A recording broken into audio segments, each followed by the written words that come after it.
motivations, elles sont multiples et variées. La première, c'est face à l'engouement et à l'encouragement de ma population qui m'a sollicité. Aux résultats obtenus par les 2 précédents mandats m'ont encouragé à partir sur un 3e mandat avec une équipe qui avait une motivation comme j'attendais, c'est-à-dire des gens respectueux de l'intérêt général, qui travaillent dans le même état d'esprit que moi. Une équipe choisie, une équipe pour faire vivre et pour développer notre village, pour accueillir mieux et de façon durable nos concitoyens et nos visiteurs.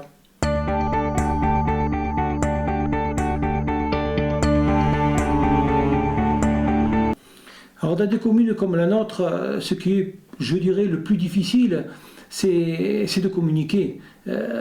Communiquer avec nos habitants, communiquer de façon à ce que chacun respecte la réglementation, et ça c'est relativement difficile, et surtout en matière d'urbanisme. Dans nos petites communes, les gens ne sont pas souvent au fait de la réglementation en matière d'urbanisme et entament des projets qui parfois sont régularisables ou ne le sont pas. Effectivement, ça c'est une des difficultés qu'on a du mal à cerner. On dit je suis assez disponible et je vais vers les gens, donc les gens le ressentent et ils viennent vers moi aussi vite, mais ça porte quand même un préjudice, c'est que ça me prend beaucoup de temps et de l'énergie, et les journées ne sont pas extensibles, et pour une petite commune comme ici, c'est presque un emploi mi-temps, je dirais, pour une commune moyenne comme Saint-Julien-les-Verdons qui compte, je le rappelle, 162 habitants permanents.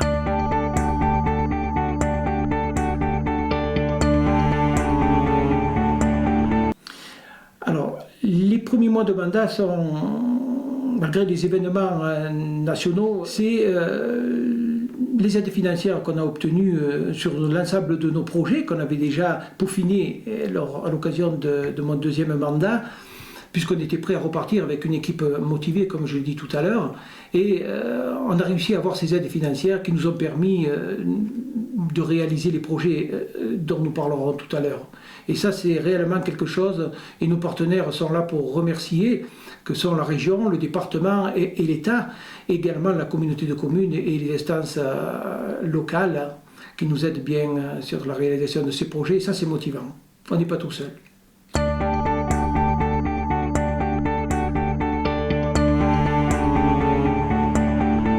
Alors les travaux mis en place par le conseil municipal dans la continuité, comme je le disais tout à l'heure, des travaux déjà entamés lors de la précédente mandature, sont l'isolation thermique de 4 logements communaux. C'est un travail de longue haleine sur lequel les services de l'État nous ont bien aidés, mais il a fallu les convaincre. Il a fallu convaincre monsieur le sous-préfet, Charbel Aboud, qui au passage je remercie puisqu'il nous quitte, et c'était un sous-préfet hors pair et qui était très attentif de notre monde rural et de nos petites communes.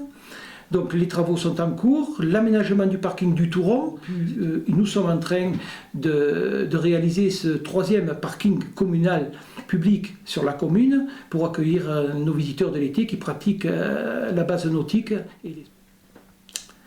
On a également en cours de livraison une hydrocureuse. Une hydrocureuse, c'est un engin qui va nous permettre de nettoyer et de déboucher les canalisations, puisque nous avons toujours en régie l'entretien des réseaux eau et assainissement. Jusqu'à quand, je ne le sais pas, mais pour l'instant nous l'avons encore pendant quelques années, donc on a profité pour investir dans ce matériel-là, un matériel que nos 2 employés, Lulu et Hervé, se régaleront à utiliser, puisqu'il est très très pratique. Nous venons de réhabiliter le séchoir à prunes dont l'inauguration est prévue samedi.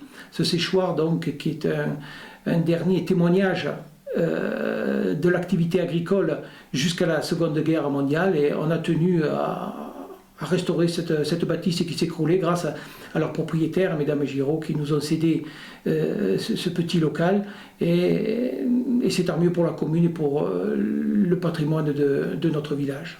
Là, il y avait un partenariat avec le parc. Alors le parc naturel régional, nous avons signé donc une convention avec le président Bernard Clapp qui nous a permis de solliciter des bénévoles. C'est un chantier qui quand même a coûté 14 000 € à la commune de fourniture.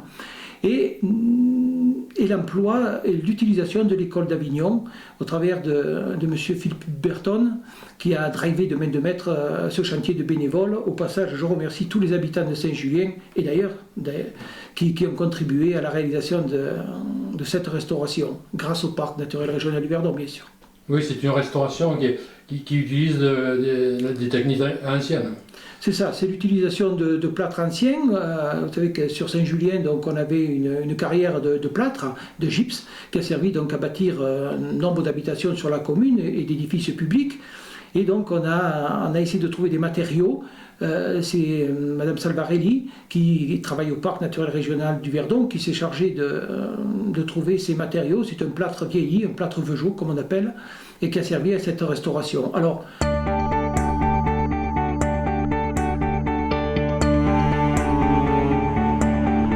pour les années futures, on a, dans la continuité du travail déjà entrepris, qui était la montée de ville et le cheminement piéton, parce que vous savez qu'on est en train de promouvoir l'accès et la visite du village à pied.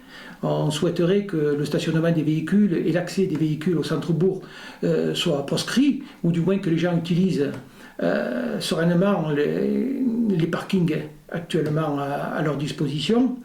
Et donc on va aménager la place de la mairie avec un pavage, on va mettre en évidence le lavoir, on va travailler sur l'accessibilité et sur la mise en évidence également du monument aux morts. Puis on a aussi un projet, je dirais, parce que là il s'agit d'un très grand projet, suite à l'obligation de rendre accessibles les locaux publics à tout le monde, aux personnes à mobilité réduite. On a un projet, la réhabilitation de tous nos locaux, parce que tous ne sont pas accessibles. Donc c'est un projet très très vaste, très très coûteux, sur lequel donc, on a déposé dans les délais un agenda qui nous mène à 6 ans la durée maximale, pendant laquelle nous serons à même d'apporter réponse à cette attente, qui est très utile et qui aurait dû être même anticipée.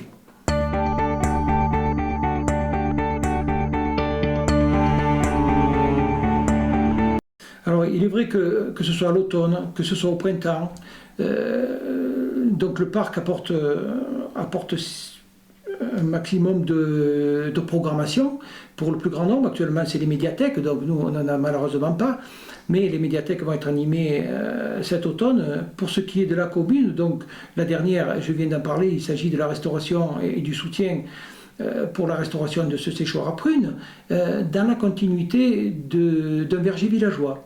Ça, je n'en avais pas parlé, mais le verger villageois, c'est la réintroduction d'une essence qui était la prune pardigone sur la commune de Saint-Julien, qui faisait vivre jadis, avant la mise en eau du lac de Castillon, les habitants de la commune. Donc ça, c'est le deuxième partenariat qu'on fait avec le parc naturel régional du Verdon.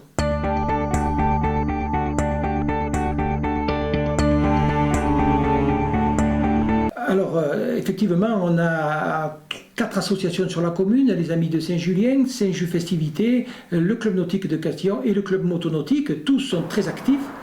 En dehors donc, de la fête patronale, les Amis de Saint-Julien organisent la fête du pain et d'autres manifestations de fin d'année. Et cette année, on a retrouvé une certaine dynamique au sein de 2 associations fraîchement reconduites et recomposées, je dirais. Si on commence par parler par le club nautique, il s'agit là d'un de mes conseillers municipaux qui a pris la présidence, c'est Paul Corbier, aux côtés d'une trentaine d'adhérents. Et là, je voudrais un petit peu m'attarder sur les aides qu'on a pu avoir pour relancer la pratique de la voile sur le lac de Castillon, notamment dans la baie du Touron. Grâce, là aussi, à l'aide de la région, nous avons acheté des petits voiliers pour initier à la voile les jeunes, les scolaires du village, du canton. Et je crois que 3-4 stages ont été organisés donc, par l'association du club nautique de Castillon, et ça s'est très très bien passé. Ça, c'est pour le club nautique. Le club motonautique également, c'est Michel Rébaud qui en a la présidence et la responsabilité. Suite au réaménagement de l'arrêté préfectoral de la gestion de la navigation sur le lac de Castillon, cette association a su s'adapter dans le respect de l'environnement et du développement durable, puisque l'eau du lac de Castillon est réutilisée en aval. Donc il faut que ces bateaux soient non pollueurs.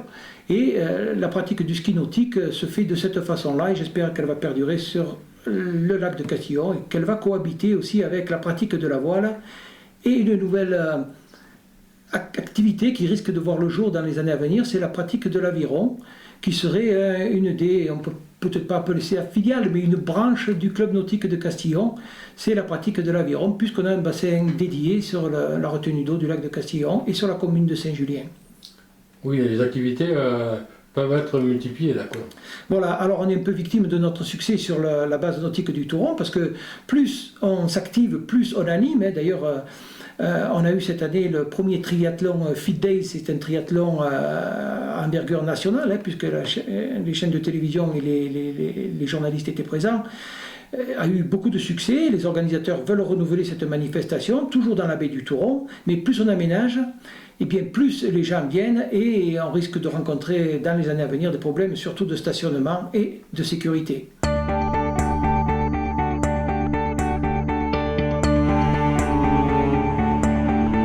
En matière de communication, donc, le premier des partenaires, c'est Verdon Info, Christian Reboul, que je remercie au passage pour sa disponibilité et son sérieux dans ses articles, qui relatent tous les événements qu'on met en avant sur notre territoire. Au niveau plus local, on a un journal qui est biannuel, donc semestriel, c'est l'Écho du Riou. Alors, il reprend des extraits de comptes rendus de réunions de conseil municipal, de comptes rendus de chaque commission, et donne un peu, il se fait l'écho, comme son nom l'indique, de toutes les manifestations qui se font sur notre commune tout au long de l'année. Il est distribué gratuitement, bien sûr, à tous nos concitoyens. Effectivement, le site internet vient de démarrer, donc on est à ses prémices. Notre secrétaire, Jocelyne Melton, que je remercie, est en train de se former là-dessus, aidée de Nathalie Lamy-Brionne et Philippe Lamy, qui lui donnent un bon coup de main. Ce site qui a été créé n'était pas très vivant, mais il va le devenir, et vous pourrez tous aller consulter notre site à votre gré. C'est son objectif.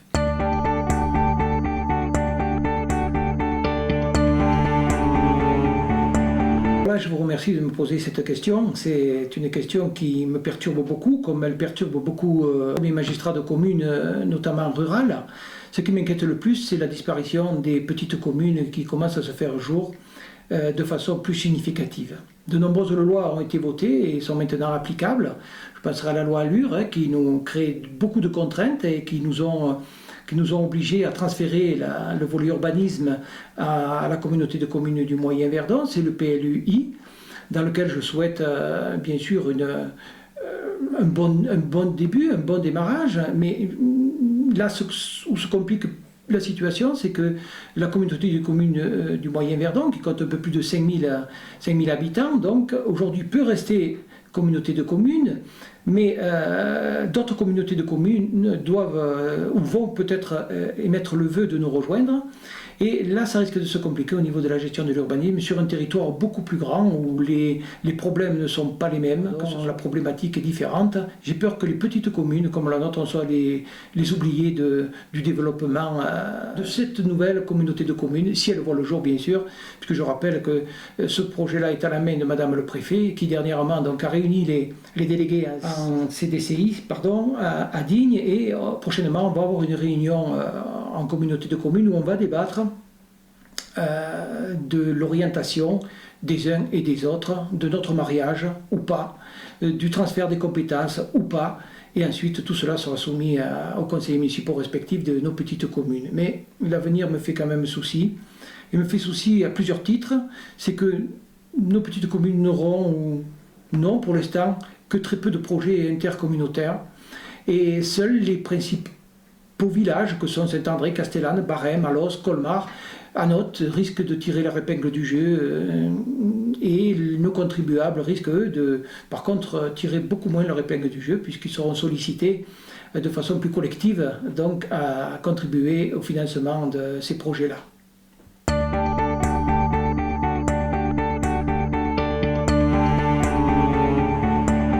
La mutualisation, je ne suis pas forcément contre, c'est quelque chose même d'intelligent, je dirais, dans la mesure où elle est bien appliquée. Effectivement, on a, nous, dans nos communes, des compétences, au travers de nos secrétaires, au travers de notre personnel technique. Pourquoi pas élargir et donner la possibilité à d'autres communes de profiter des compétences qu'ont nos agents, ici et là.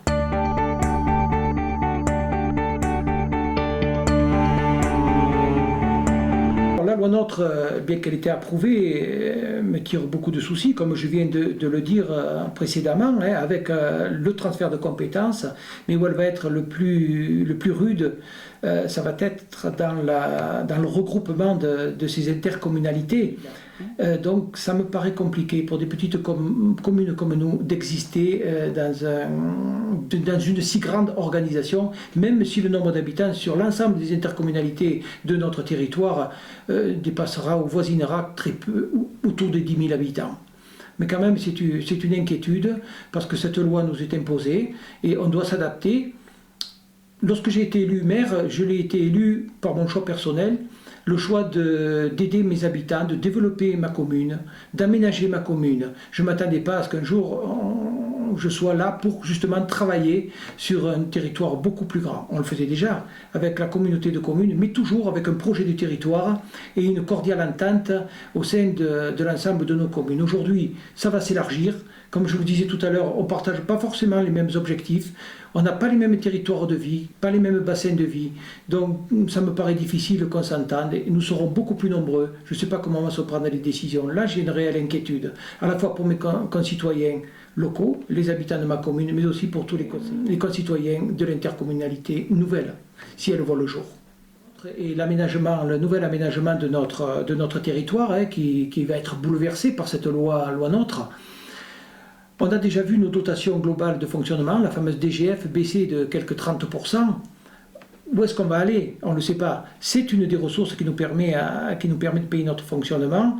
Nous, les petites communes, si on n'a pas ces aides financières, on n'aura plus de ressources pour répondre à nos charges fixes, à payer nos employés, à payer notre fonctionnement. Et ce que je crains, c'est pour l'intercommunalité que nous sommes, c'est qu'on ne soit plus en capacité, ou alors il faut qu'on se structure pour être en capacité d'être plus professionnel, de voir les projets à plus long terme, avoir une vision très lointaine pour aménager notre territoire. Là, cela pourrait être bénéfique.